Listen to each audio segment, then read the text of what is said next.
Salut à tous, c'est Pampoune, j'espère que vous allez bien. Aujourd'hui, je suis ravie de vous retrouver pour une nouvelle vidéo qui sera un book haul et un book haul consacré exclusivement à mes achats en VO et plus particulièrement en anglais que j'ai effectué hier. Donc si vous me suivez un petit peu sur Facebook, vous avez pu suivre mes aventures pour avoir ces livres, quand j'ai voulu y aller la première fois il pleuvait, la deuxième fois il y avait autre chose, enfin bref. Cessons de blablater, il y a 8 livres, j'ai 8 livres à vous présenter, donc on va commencer tout de suite. Donc les 4 premiers livres que je vais vous présenter, ce sont des livres qui ont déjà été publiés en français, qui sont donc traduits, et si je m'en sors pas trop mal, je devrais pouvoir vous dire quels sont les éditeurs. Donc, le premier, il s'agit de Dance of Fire de Yelena Black. C'est le deuxième tome de Dance of Shadow. Il vient de paraître chez Pocket Jeunesse, si je ne me trompe pas, les 2 tomes sont publiés chez Pocket Jeunesse. Et j'avais très à cœur de continuer cette saga en anglais, puisque Dance of Shadow est le premier livre que j'ai lu en anglais, donc autant continuer cette saga en anglais. Je ne dis pas que je ne la lirai pas en français un jour, parce que voilà, pour mieux comprendre peut-être l'histoire, parce que c'est vrai que ma première lecture en anglais avait été un peu laborieuse, mais en tout cas j'ai très hâte de me replonger dans cet univers, parce que voilà, l'univers de la danse a vraiment été un univers assez magique dans ce roman. Et puis la fin du tome 1 donnait juste trop envie d'avoir la suite. Le deuxième livre que je me suis pris, il s'agit de Paper Tones de John Green. Donc John Green, évidemment, c'est Nos étoiles contraires, j'ai lu ce roman, je l'ai adoré. Donc bien évidemment, j'avais très envie de redécouvrir la plume de John Green et j'avais très envie de la redécouvrir directement en VO. Donc ce roman vient d'être publié sous le nom La face cachée de Margot chez Scripto, il me semble, Gallimard Collection Scripto. Personnellement, voilà, j'avais bien envie de le relire en anglais, d'autant que j'aime beaucoup cette couverture. Voilà, donc à voir, d'autant que voilà, à l'intérieur c'est quand même très aéré, donc ça devrait se lire assez bien. Je me suis également pris Far West de Marissa Beyer, qui est la préquelle des Chroniques lunaires où nous allons suivre Levana. Donc pareil, Levana a été publié, il me semble, en avril dernier chez Pocket Jeunesse. Voilà, Levana est un personnage qui m'intrigue très fortement, donc j'avais très envie de lire la préquelle de la saga. Alors, je me suis dit que ça pouvait être intéressant, d'autant que, comme vous pouvez le voir, il est tout petit, donc ça devrait se lire assez bien. Il fait, si je trouve, à peine 220 pages. Et je ne sais pas s'il y a ça dans l'édition en français, mais à la fin de Far West, il y a 2-3 chapitres consacrés à Winter, donc le dernier tome de la saga. Je ne sais pas encore si je les lirai, parce que si je lis les premiers chapitres, ça risque d'être très dur d'attendre la suite, donc on verra bien. Dernier roman qui vient d'être publié également chez Pocket Jeunesse, il s'agit de Aristotle and Dante Discover the Secret of the Universe de Benjamin Alire Sáenz. Alors ce roman, on ne le présente plus, on l'a vu de partout, il est de partout, en français, en anglais, tout le monde l'avait déjà lu en anglais, maintenant tout le monde l'a lu en français. Enfin, ce bouquin, c'est l'énorme truc du moment. Donc si vous ne l'avez pas encore vu, je ne sais pas dans quel monde vous vivez, mais certainement pas dans ce monde-ci. Bref.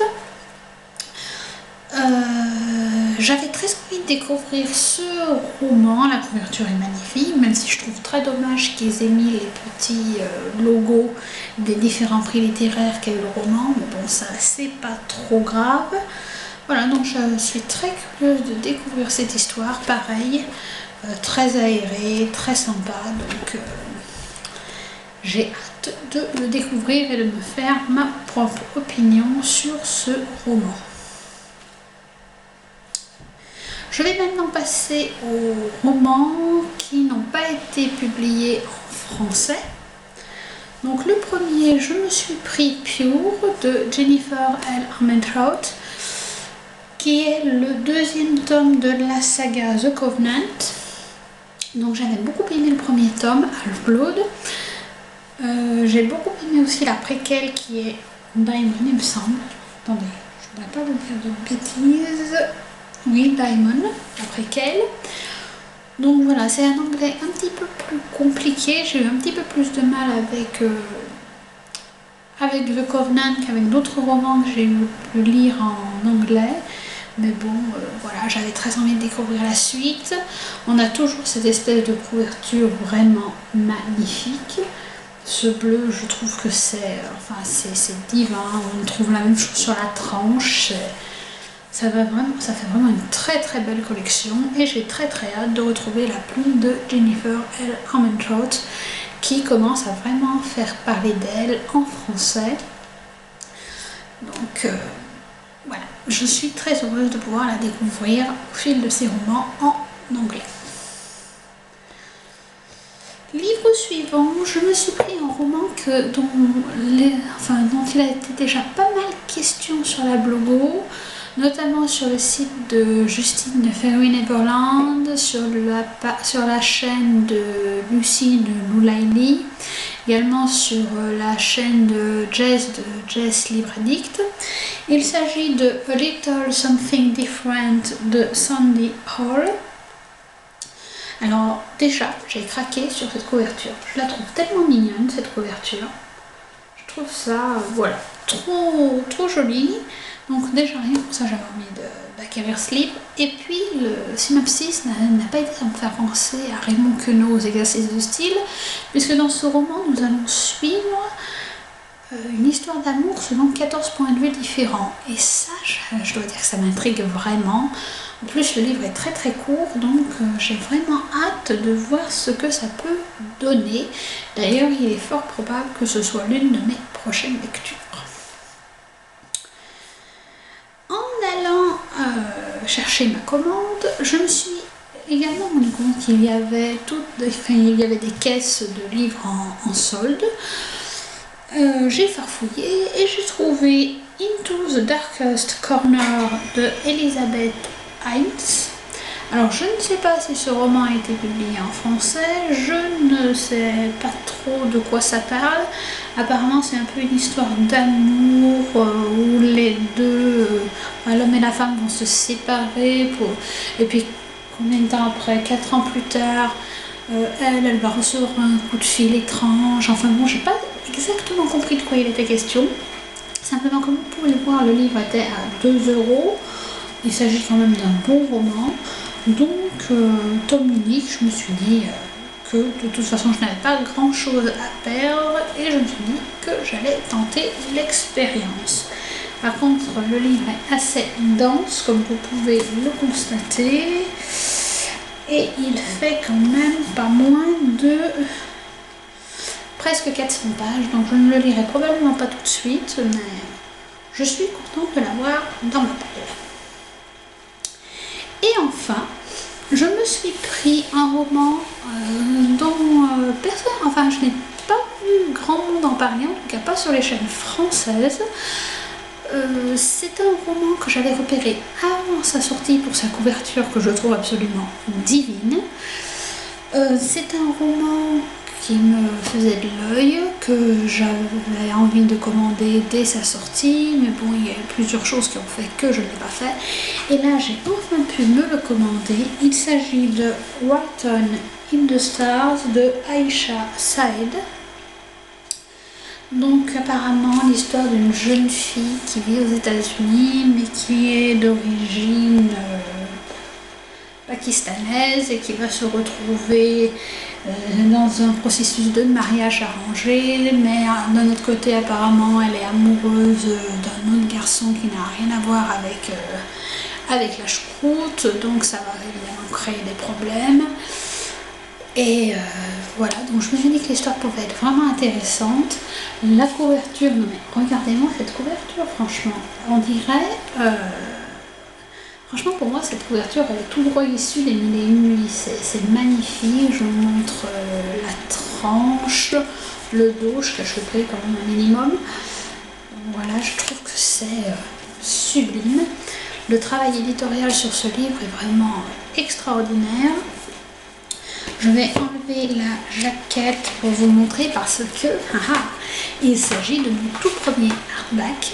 Et je dois dire que je suis pas peu fière d'avoir ce tout premier hardback. Donc voilà le hardback en question. Donc j'adore ce bleu nuit magnifique avec la tranche avec le titre encore. Bon là il est un tout petit peu corné mais c'est vraiment rien du tout.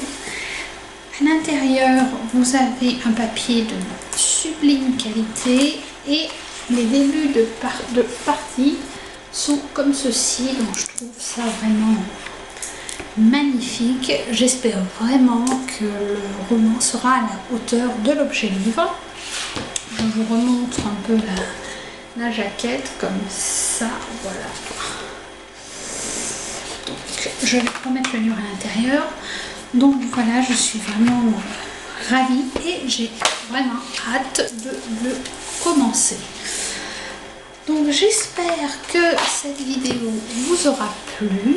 N'hésitez pas à me dire en commentaire si vous avez lu certains de ces livres, si d'autres vous font envie, si je vous ai donné envie d'en découvrir certains, si vous conseillez de commencer par certains plutôt que par d'autres. Voilà, sachant qu'il y aura sans doute une autre vidéo à peu près du même contenu, enfin même nombre de livres à la fin du mois. Donc si vous aimez ce genre de book haul avec des livres en VO, vous en aurez d'autres. N'hésitez pas voilà, à me dire ce que vous en aurez pensé. Et sur ce, je vous dis à très vite pour une prochaine vidéo. Bye!